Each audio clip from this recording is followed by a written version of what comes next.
नमस्कार दोस्तों, एग्जाम लोग क्लास में आपका स्वागत है। दोस्तों, आज हम बात करेंगे कि जो सरकारी कर्मचारी होते हैं उनको कितने दिन का मातृत्व अवकाश मिलता है, उन्हें कितने दिन का पितृत्व यानी पिता बनने पर उनके अवकाश मिलता है और कितने दिन शिशु देखभाल अवकाश मिलता है। यहाँ आप देख रहे हैं ये मातृत्व अवकाश, पितृत्व अवकाश और शिशु देखभाल अवकाश एक सरकारी कर्मचारी को कितने दिन मिलता है उसके बारे में हम इस पूरे वीडियो में बताएंगे।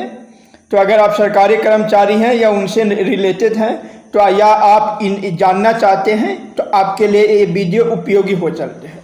तो चलिए शुरू करते हैं। आप यहाँ देख रहे हैं, सबसे पहले हम पितृत्व अवकाश की बात करेंगे। यानी पितृत्व अवकाश आपको 15 दिन तक मिलती है। अगर कोई सरकारी कर्मचारी है, उनके वो पिता बनते हैं तो उनको 15 दिन तक के पितृत्व अवकाश मिलती है। ये अवकाश सिर्फ 2 संतान तक ही मिलती है। अगर आपको 2 बच्चे होते हैं 2 तक ही आपको अवकाश मिलती है। अगर आपको तीसरे बच्चे होते हैं तो फिर पितृत्व अवकाश नहीं मिलती है, आपको उपार्जित अवकाश लेना पड़ता है। तो हमेशा अगर आप जॉब में, सरकारी जॉब में आने के पहले आपके 1 बच्चे हैं और आपको सरकारी जॉब में अब आए हैं तो आपको एक ही बार अवकाश मिलेगा। माने किसी भी परिस्थिति में एक व्यक्ति को 2 जीवित बच्चे तक ही 15 दिन का पितृत्व अवकाश मिलता है।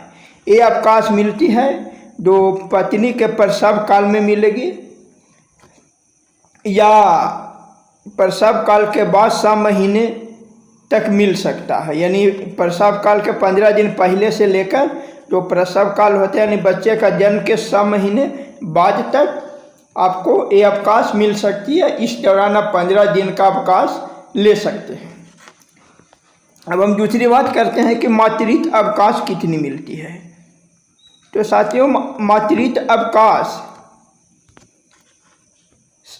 6 माह मिलती है।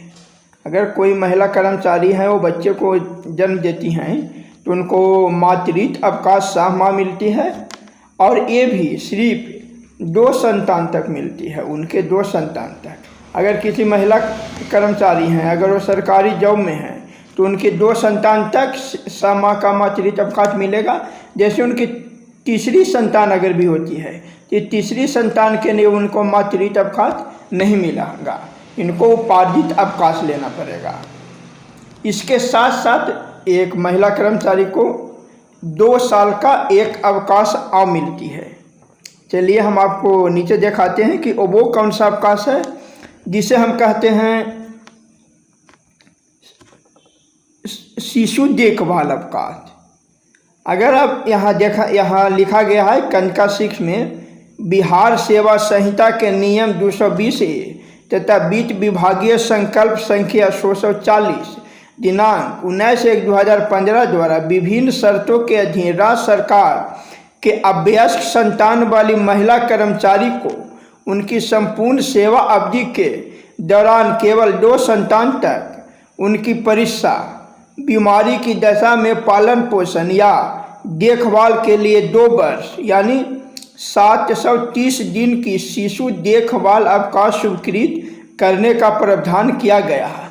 यानी कोई भी महिला कर्मचारी हैं, वे सरकारी कर्मी हैं तो उनको 2 साल तक शिशु देखभाल के लिए उनको अवकाश देने का प्रावधान किया गया है।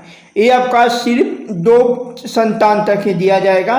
तीसरी संतान के देखभाल के लिए आपको कोई अवकाश नहीं दिया जाएगा।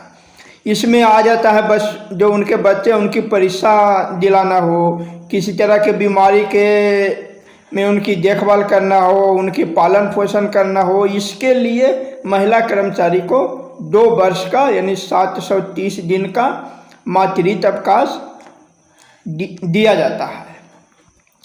अब मातृत्व अवकाश के दौरान वेतन का भुगतान किस आधार पर किया जाता है ये भी एक नज़र में देख लिया जाए। यहाँ दिया है खंडिका 7 वित्त विभागीय परिपत्र संख्या 5632 दिनांक 26/2015 द्वारा उपार्जित अवकाश शिशु देखभाल अवकाश के दौरान छुट्टी वेतन भुगतान के संबंध में निम्न निर्णय लिया गया है।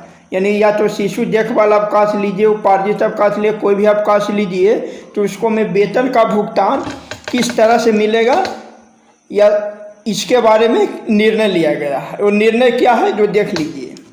सरकारी सेवक को छुट्टी अदेयता प्रमाण पत्र के मामले में महालेखाकार के आधार पर सक्षम प्राधिकारी अर्जी छुट्टी या शिशु देखभाल छुट्टी स्वीकृत कर देता है, तो वैसी स्थिति में प्रत्येक माह के अंत में छुट्टी वेतन का भुगतान किया जाएगा। छुट्टी वेतन के अंतर्गत सिर्फ मूल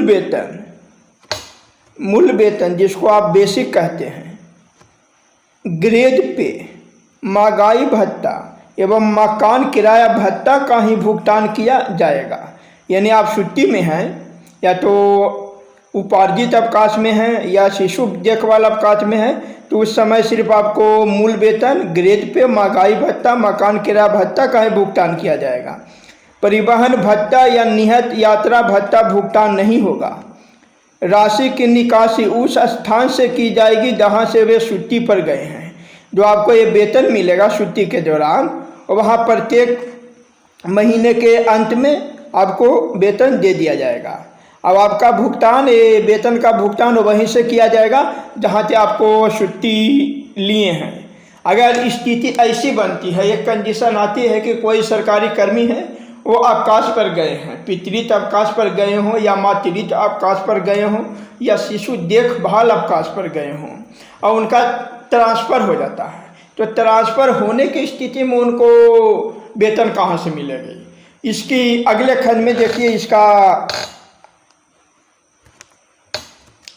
बताया गया है। देखिए कनखा में है, स्वीकृत छुट्टी के उपभोग के क्रम में हस्तांतरण हो जाने की स्थिति में सरकारी सेवक को नए स्थान पर योगदान या पदभार ग्रहण करने के पहले तक छुट्टी वेतन का भुगतान पूर्व स्थान जहां से छुट्टी पर गए थे से किया जाएगा। यानी आपको छुट्टी ले ली है, आप पितृत्व अवकाश की छुट्टी ले ली है या मातृत्व अवकाश की छुट्टी ले लिए हैं, तो आपको जो वेतन का भुगतान है वहीं से किया जाएगा जहां से आपको अवकाश स्वीकृत की गई थी। कब तक? जब तक आप योगदान नहीं देते हैं। जहां नए स्थान पर जहां ट्रांसफ़र हुआ है, जब तक वहां योगदान नहीं देते हैं। एक्चुअली जब आप छुट्टी पे हैं तो आप योगदान देने नहीं जाइएगा। जब आपका छुट्टी समाप्त होगा तो वहां योगदान देते हैं, तो उस तारीख के एक दिन पहले तक जहिना योगदान देते हैं, जहिना तक का वेतन का भुगतान जहाँ से जिस स्थान से आप पहले कार्यरत थे, जहाँ से आपका ट्रांसफ़र हुआ, वहीं से किया जाएगा। आगे देखिए,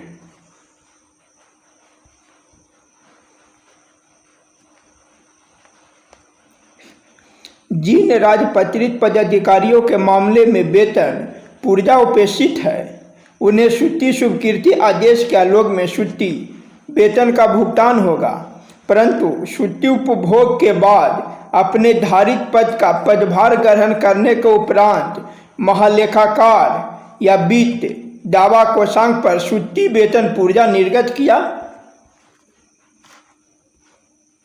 जाएगा तथा उसके आधार पर भुगतान की गई राशि का सामंजस्य कर लिया जाएगा।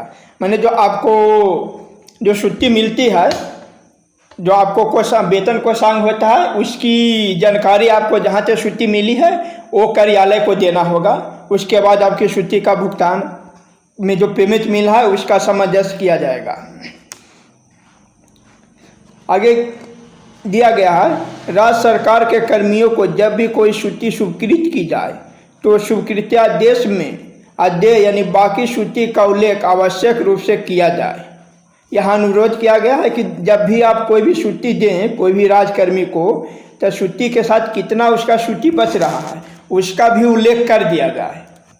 अनुरोध है कि उपयुक्त प्रावधानों या निर्देशों का अनुपालन किया जाए। ये उस समय के प्रधान सचिव थे रवि मित्तल, उनके ये लेटर है। तो इससे एक बात साफ स्पष्ट हो गया फ्रेंड कि मातृत्व अवकाश 6 महीने का होता है, पितृत्व अवकाश 15 दिन का होता है और शिशु देखभाल अवकाश 2 वर्ष का होता है, यानी 730 दिन का।